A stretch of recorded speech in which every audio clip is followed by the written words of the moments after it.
मुख्यमंत्री जी के साथ एक कार्यक्रम काशीपुर में दिव्य ज्योति जागृति संस्थान के द्वारा एक वहाँ भव्य भागवत कथा का आयोजन किया जा रहा, तो उसमें सम्मिलित होने के लिए जब मैं काशीपुर पहुंच रहा था, ठीक काशीपुर में प्रवेश करते समय ही जब मैं गाड़ी में था, उस समय मेरे फ़ोन पर एक कॉल आती है 9871933657 नंबर से, और स्वाभाविक रूप से फ़ोन मैंने उठाया। तो फ़ोन उठाते ही उन्होंने मुझसे पूछा कि कौन बोल रहे हैं। मैंने कहा शिव अरोड़ा बोल रहा हूँ, विधायक रुद्रपुर बोल रहा हूँ। तो उन्होंने कहा जी मैं सीधा, उन्होंने अपना परिचय दिया, मैं जयलाल शाह बोल रहा हूँ। तो स्वाभाविक रूप से मुझे दिमाग में एक स्ट्राइक किया, जयलाल शाह नाम के किसी व्यक्ति से मैं तो परिचित नहीं हूँ। तो मैंने पूछा कौन जयलाल शाह जी? तो उसने अपना परिचय सीधा मुझे बताया कि मैं गृह मंत्री अमित शाह जी का बेटा बोल रहा हूँ। मेरे लिए बड़ा आश्चर्य था कि आदरणीय अमित शाह जी के सुपुत्र जयलाल शाह जी मुझे फोन कर रहे हैं। मुझे कुछ सेकंड या मिनट ही लगे होंगे इस बात को समझने में कि ये कॉल स्वाभाविक रूप से कोई ना कोई बहुत बड़ा फ्रॉड या मैनिपुलेशन है। सहजता से मैंने कोई बहुत चर्चा नहीं की, लेकिन मैंने उनसे बात, जब उन्होंने ही अपनी तरफ से लगातार लगभग 14 मिनट उस व्यक्ति ने मुझसे बात की। 14 मिनट में अधिकांश समय वो व्यक्ति ही मुझसे बात करता रहा, अपना परिचय देना कि मैं बहुत व्यस्त हूँ,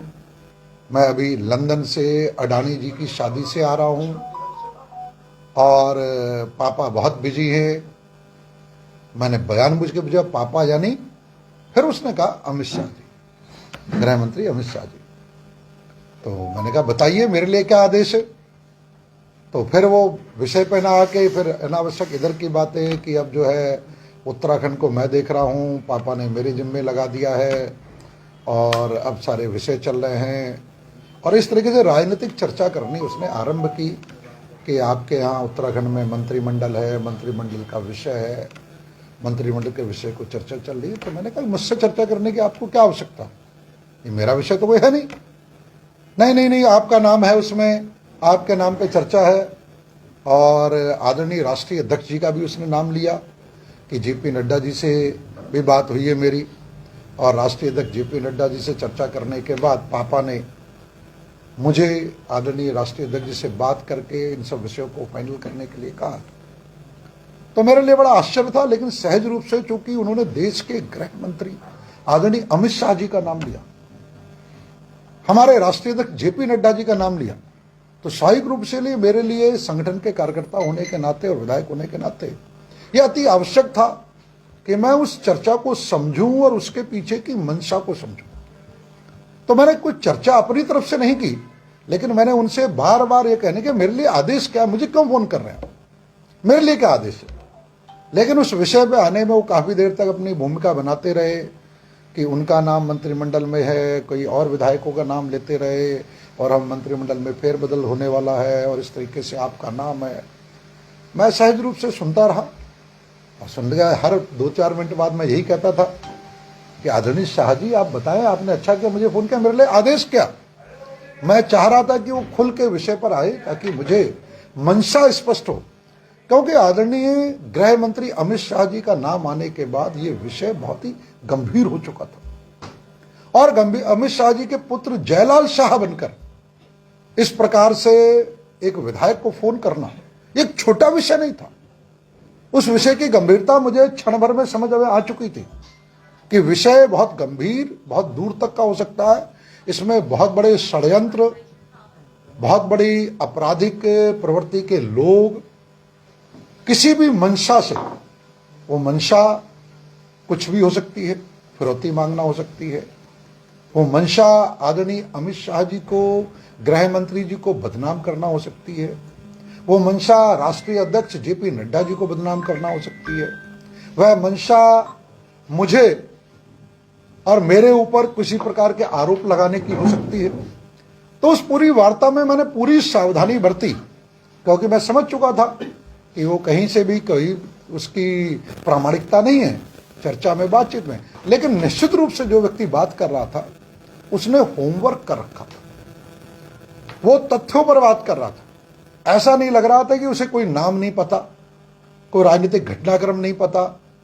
नैनीताल उधम सिंह नगर लोकसभा में कौन कौन से विधायक हैं, कौन कौन से दावेदार हैं, नैनीताल जिले का समीकरण क्या है, उधम सिंह नगर जिले का समीकरण क्या है, इन सब विषयों पर उसने राजनीतिक रूप से एक वातावरण बनाने की पूरी कोशिश की।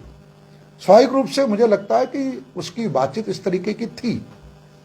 कि अगर जितनी जागरूकता से मैं बात कर रहा था, अगर उतनी जागरूकता से मैं बात ना करता तो उसमें व्यक्ति ट्रैप भी हो सकता था, उसमें कहीं ना कहीं पूरी तरीके से फंसने की, जाल में फंसा लेने की पूरी संभावना, क्योंकि उसकी बातों में कहीं पर भी इस तरीके की बातों में कि बहुत अनपढ़ आदमी, कोई बहुत गंवार आदमी बात कर रहा हो, राजनीतिक पृष्ठभूमि जिसे ना पता हो बात कर रहा हो। उत्तराखंड का पूरा मंत्रिमंडल उसे पता था, उत्तराखंड के मंत्रिमंडल के विभाग भी उसे पता थे,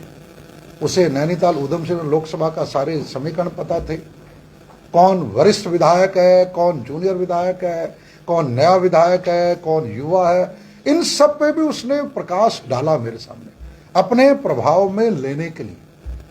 तो स्वाभाविक रूप से मैं कह सकता हूं कि जो भी व्यक्ति मुझसे बात कर रहा था वो पूरे होमवर्क के साथ कर रहा था, पूरी तैयारी के साथ कर रहा था,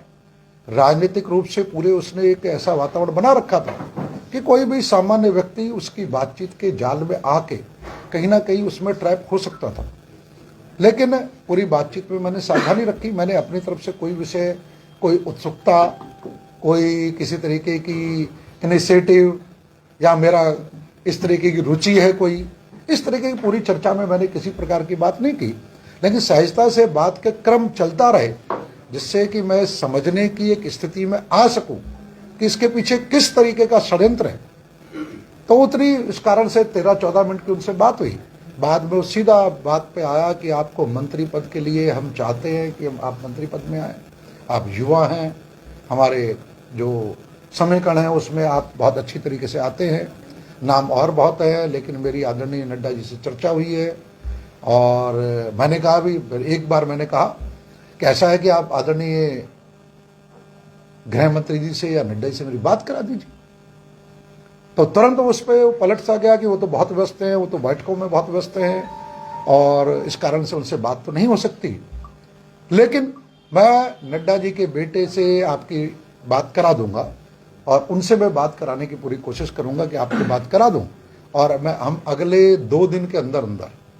इसको हम फाइनल करने वाले हैं। आप कल दिल्ली आ जाओ, दिल्ली आने के बाद उसने फिर,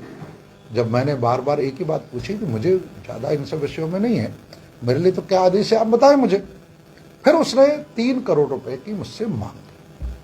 कि आप 3 करोड़ रुपए लेके कल दिल्ली आ जाए। तो मैंने कहा किसको देने हैं?